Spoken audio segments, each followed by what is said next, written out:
글러브 얘기 조금만 더 하면요. 예. 사실 그 정도였으면 저였으면 저는 16온스 끼고 상대방은 8온스를 껴도 저는 이길 수 있다고 봐야 됩니다. 스카시 아직 어려서 저랑 경기하기는 좀 그래도 제가 너무 쉽게 이길 것 같은 생각이 듭니다. 록 레스너나 아니면 뭐 청리델 아니면 뭐 티토 오티즈 같이 이게 약간 비하인드가 다 말씀드렸을 예, 것 같은데 예. 제가 그 시합을 하면 안 된다고 느꼈던 것 중에서 또 두 번째가 어깨 상태가 저도 운동선수니까 부상이 많은데 예. 치료를 많이 하고 시합을 나갑니다. 예. 근데 어깨 상태가 너무 안 좋으셔갖고 맞아요. 예. 그 어깨 상태가 어떻게 말을 해야 될까요? 이게 말씀 많이 전달했겠지만은 디스크가 있는데 이거를 쓰면 그러니까 억지로 정말 마취를 넣고 억지로 어떤 이 부위를 통증을 완화시켜서 시합을 나가신 건데 원래 시합을 나가면 안 되거든요. 네. 그때. 그런데 그 상태에서 UFC 파이터 스캇과 경기했는데 브래드 스캇이 그렇게 또 주장 얘기하면서 뒤에서 또 뭐 글러브 얘기하고 했다 그런 거는 UFC 파이터로서 조금 보기 안 좋은 부분이 있더라고요. 네, 글러브는 사실 계약이 다 얘기가 다 끝나고 그 전날도 보셨지만 다 체크하고 끝난 내용이었거든요. 글러브 얘기 조금만 더 하면요. 예. 사실 그 정도였으면 저였으면 저는 16온스 끼고 상대방은 8온스를 껴도 저는 이길 수 있다고 봐야 됩니다. 사실은요. 맞아요. 이 글러브 온스가 물론 크면 조금 무거워지고 있어요. 예. 근데 요거는 사실 아마추어에서가 좀 통하는 거고 프로시합을 많이 뛰는 사람은 어쨌든 이 코어와 우리 신체의 기능을 이용해서 때리는 거기 때문에 그치. 예. 물론 뭐 KO율이 좀 적어질 수는 있어도 데미지는 있거든요. 한 대를 타격해서 데미지가 없으면 두 대 때려서 그쵸. 쓰러뜨리면 되는 건데 요 글러브 얘기도 스캇이 아직 어려서 조금 성숙한 부분이 더 생겨야 될 것 같네요. 이제 그런 얘기가 많아요. 제가 뭐 클린치를 많이 해서 그렇다. 만약에 선생님 상대방이 클린치를 많이 하면 클린치를 많이 한 상대도 대응할 수 있지 않습니까? 그렇죠. 클린치를 많이 하게 되면은 보통 저랑도 해보셨겠지만 예. 또 UFC 파이터면 레슬링을 할 줄 알잖아요. 그러면 이제 여기서 이제 어깨를 낮춰서 밀면서 더티복싱이라는 게 있어요. 혹은 밀어내면 되고. 요거는 근데 제가 근본적으로 좀 풀어드리면요. 제가 또 그 DK 선생님의 또 방송 1회인데 제가 또 이런 잘 풀 수 있는 거를 또 처음 하네요. 네. 제가 너무 다 풀어버리면 다른 분들 할 말이 없는. 아니 괜찮습니다. 괜찮아요. 괜찮습니다. 예. 클린치에서 말이 나왔던 이유가 체급 차이가 만약에 저와 스캇이라고 했다고 하면 스캇이 저한테 클린치를 했으면 구색이 나와요. 체격이 비슷하기 때문에 잡으면 어느 정도 리시도 있고 해서 잡으면 서로 어느 정도 이렇게 몸싸움도 하고 하는데 선생님의 클린치가 잘못된 건 아니었지만은 클린치 했을 때 그 그림이 그거 몰랐습니다. 예. 큰 사람하고 붙게 되면은 이게 예. 뭔가 억지로 붙어 있는 느낌이 맞아요. 나잖아요. 맞아요. 예. 근데 헤비급끼리는 클린치를 잘했던 예전에 뭐 K1에서 무사시 선수나 미르코컵 선수도 클린치를 많이 했었는데 요령이 있어요. 같은 체급에서만 나올 수 있는 요령이 있어요. 팔을 잡고 더티복싱을 하거나 밸런스를 무너뜨리거나. 그런데 체급 차가 많이 나니까 DK 선생님이 어떤 스캇을 잡았을 때 그 그림이 약간 좀 이렇게 작은 사람이 잡으려고 하면 억지로 잡는 느낌이 나잖아요. 네, 맞아요. 근데 그런 그림 때문에 클린치를 좀 해 보이는 거지. 사실은 일반 경기였으면은 자연스러운 모습도 있죠. 근데 그 또 부분은 그런 것도 몰랐네. 있고 그래서 체급 차이 때문에 클린치를 하는 부분도 있는 거고. 그거는 어떤 그 너무나 많은 핸디캡 중에서 이거는 테크닉으로 봐야 되는 부분이죠. 그쵸. 근데 예. 그 클린치를 간파하고 해결하지 못한 스캇이 많이 문제가 있었고. 저는 그 선생님하고 스파링 할 때 클린치를 제가 시도하면 클린치가 안 돼요.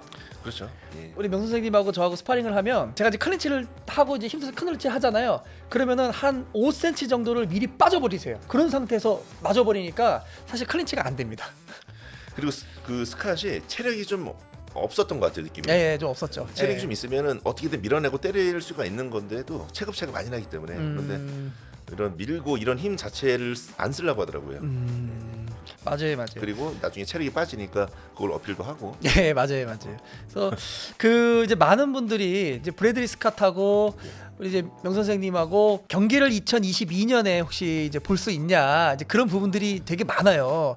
어떻게 의향이 좀 있으신가요? 물론 브래들리 스캇이 UFC 파이터고 또 저보다도 유명한 많이 알려진 선수는 맞겠지만은 브래들리 스캇은 그날 경기에서도 보여줬고 저랑 경기하기는 좀 그래도 제가 너무 쉽게 이길 것 같은 생각이 듭니다.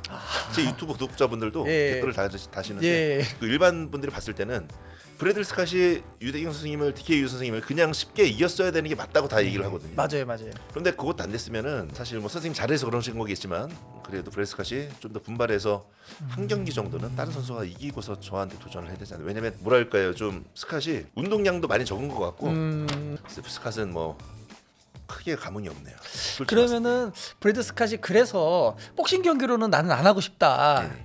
그리고 그 MMA 룰로 나는 미스터 명과 하고 싶다. 네. 그러는데 혹시 MMA도 그러면은 가능하실까요? 가능합니다.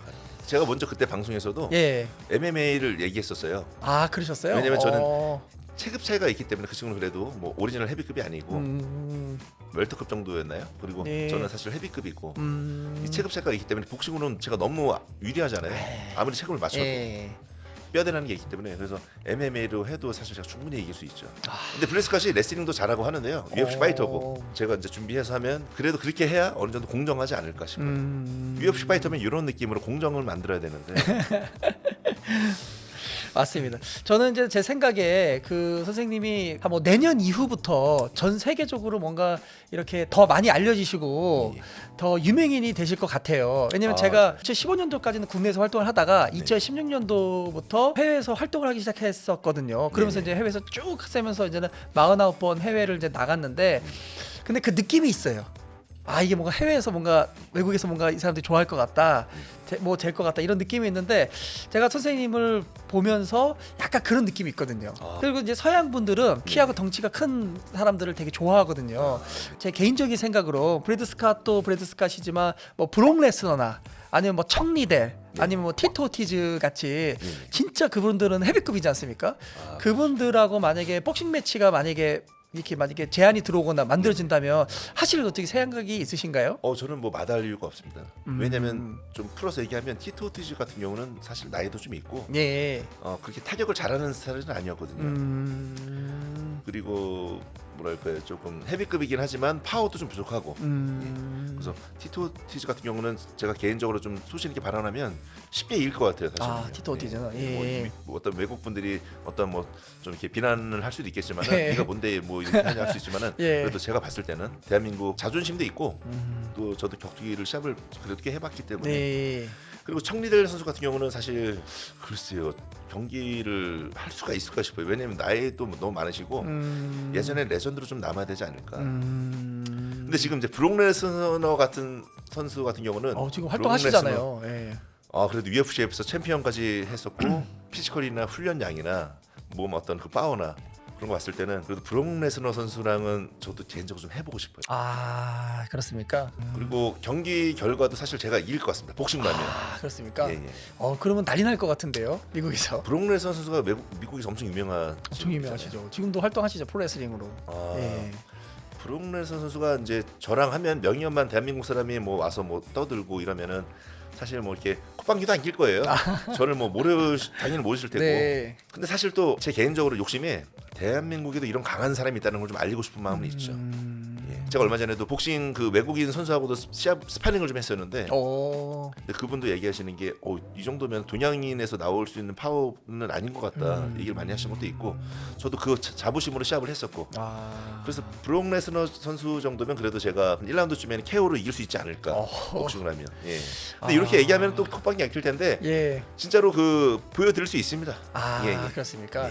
그러면은 제가 내년에 메인 경기를 이제는 제가 계획하고 있는 게 있어요. 이게 만약에 공개가 되면은 제가 봤을 때 전 세계가 아마 뒤집어질 것 같습니다. 엄청나게 큰 대스타랑 전 세계가 전 세계입니다. 이거는 전 세계가 뒤집어질 것 같은데 그래서 지금 계약을 하고 있는데 굉장히 좀 그 전에는 공개를 할 수가 없는데 그래서 만약에 제가 메인 이벤트가 이게 크게 열린다라고 하면 아마 많은 이런 큰 복싱 매치가 지금 제가 한 것보다 훨씬 더 제가 뭐 100배 이상 더 크게 그 정도로... 열릴 것 같은데 만약에 제가 한다라고 하면은 하실 의향이 있으신 거죠? 전 당연히 그런 어떤 무대를 만들어 준다고 하면은 대한민국이 어떤 그 파워를 좀 보여줄 수 있는 그런 무대가 아닐까. 근데 그때가 상대가 누군지 여쭤보면 좀 실례입니다. 지금은 이제는 아직까지 좀 여기서 좀 보안이라 비밀로 좀 얘기해 주시면 궁금하긴 한데 이번에는 좀 반대예요. 저보다 좀 작은 상대입니다.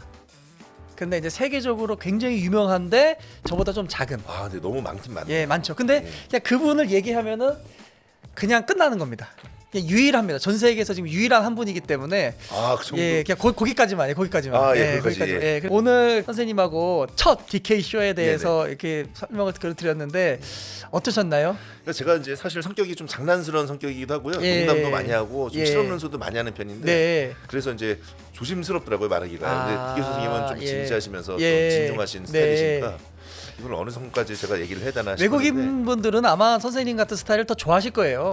아 그런가요? 네, 그러면 그- 좀 더 세게 하고 좀 그런데 이제는 선생님 같은 캐릭터, 그러니까 자유롭게 말씀하시고 이런 분들이 훨씬 더 인기가 많으시죠. 아 저는 그러면은 브록 레스너 선수나 마이크 타이슨 한번 만나러 갈게요. 아, 알겠습니다. 오늘 출연해 주셔서 선생님 너무 감사합니다. 아유 저 너무 감사하고 너무 예. 영광스러웠습니다. 네, 예. 감사합니다. 감사합니다. 네, 자 이렇게 여러분들 DK쇼의 1회가 마감이 됐습니다. 2회에는 케빈 박 선생님이 나오셔서 이번 스페셜 매치 때 어떻게 케어를 시키고 어떤 움직임을 하셨는지, 그다음에 뭐 음악과 관련돼서 명상과 관련해서 설명을 해주시기로 하셨어요. 그래서 여러분들 1부 재밌게 보시고 2부도 꼭 봐주시기 바랍니다. 감사합니다. DK였습니다.